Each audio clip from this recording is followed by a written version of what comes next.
अस्सलाम वालेकुम। उम्मीद करता हूँ सब लोग खैरियत से होंगे।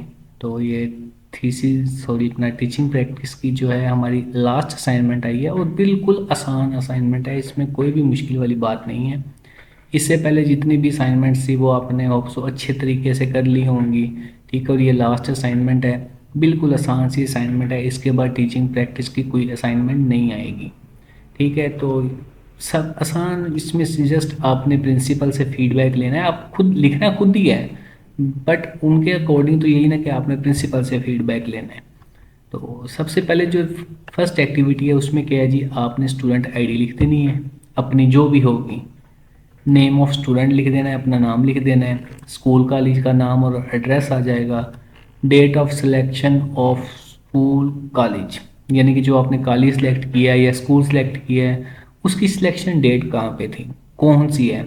ठीक है, तो अक्सर स्टूडेंट्स को इस चीज़ का नहीं पता चलता कि यहाँ पे कौन सी लिखनी है। देखिए, जो हमारी असाइनमेंट आई थी पहली, आप उसकी डेट भी मेंशन कर सकते हैं, बट आई प्रेफर के जो हमारी असाइनमेंट के ऊपर हम साइन करवाते हैं, फॉर्म फिलअप करवा लिया, फॉर्म फिलअप करवाने के बाद जो हम एक डेट मेंशन करते हैं, मैं बताता हूँ। जो फर्स्ट असाइनमेंट हमारे पास आई थी उस पे हमने साइन करवाए, साइन करवाने के बाद हमने वहाँ पे एक डेट लिखी। तो जो डेट आपने यहाँ पे लिखी होगी अपनी फर्स्ट असाइनमेंट के ऊपर, वही डेट हमने यहाँ पे लिख देनी है। ठीक है, जो भी है सपोज डेट जैसे उस फॉर्म में है 12/11/2023, ये डेट आ गई है। ठीक है, इसी तरह आपने अपने फॉर्म पे देख लेनी है कि आपने किस डेट को साइन स्टैम्प करवाया था, वो डेट यहाँ पे लिख देनी है। उसके बाद है date of starting of teaching practice, इसकी डेट कहाँ से लिखनी है। तो याद है हम जो सेकंड असाइनमेंट आई थी, सेकंड असाइनमेंट में उन्होंने एक वीक का हमसे पूछा था कि फर्स्ट वीक में आपने क्या किया, ऑब्जर्व किया है, असिस्ट किया है, क्या किया है। ठीक है, तो वो हमने एक प्रॉपर उनको बना के भेजा था। तो उसमें जो हमने डेट लिखी थी वो हमने स्टार्ट कब से किया था, तो मैक्सिमम स्टूडेंट्स ने यही डेट लिखी है 20/11/2023, यानी कि 20 नवंबर 2023। तो आपने देख लेनी है कि आपने वीक वन में जो एक पहला दिन था मंडे रखा है या ट्यूसडे रखा है या आपने वेनसडे रखा है या आपने फ्राइडे रखा है, जो फर्स्ट डे रखा है। तो फर्स्ट डे की जो भी डेट होगी वो उठा के हम वहाँ पे लिख देंगे। ठीक है, तो यहाँ पे हम लिख देते हैं इसकी जो डेट है वो क्या है जी, 20/11/2023।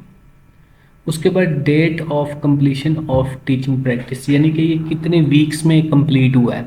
तो मैक्सिमम जो इसके वीक्स होते हैं ना वो टीचिंग प्रैक्टिस के, वो 5 वीक्स होते हैं।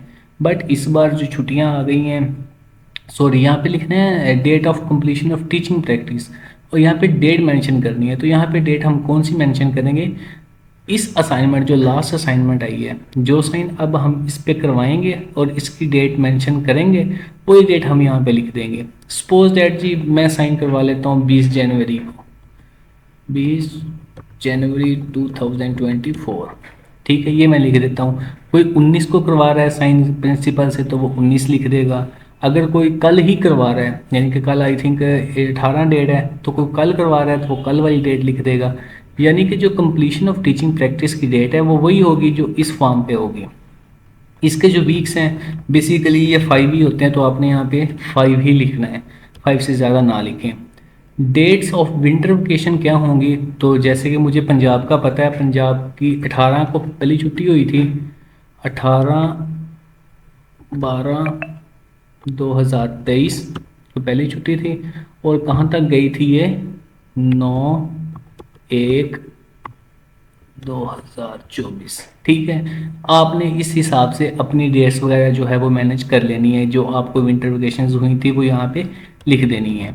उसके बाद यहाँ पे आपने नेम ऑफ प्रिंसिपल, प्रिंसिपल का नाम, उसके सिग्नेचर, स्कूल स्टैम्प और डेट लिख देनी है। उसके बाद एक्टिविटी 2 है जी।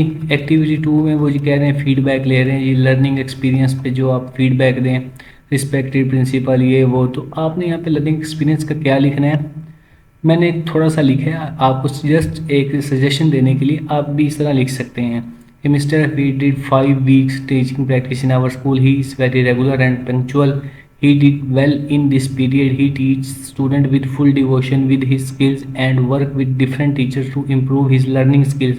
आई wish him very best of luck for the future. आप इस तरह कोई भी पैराग्राफ अपनी तरफ से लिख सकते हैं, यानी कि यहाँ पे गप्पे ही छोड़नी है जितनी आप छोड़ सकते हैं।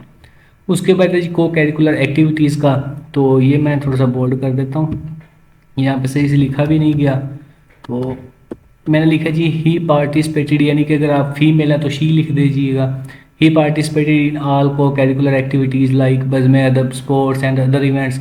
ही prepared the student for the debates and in sports he take the role of coach to give bowling tips.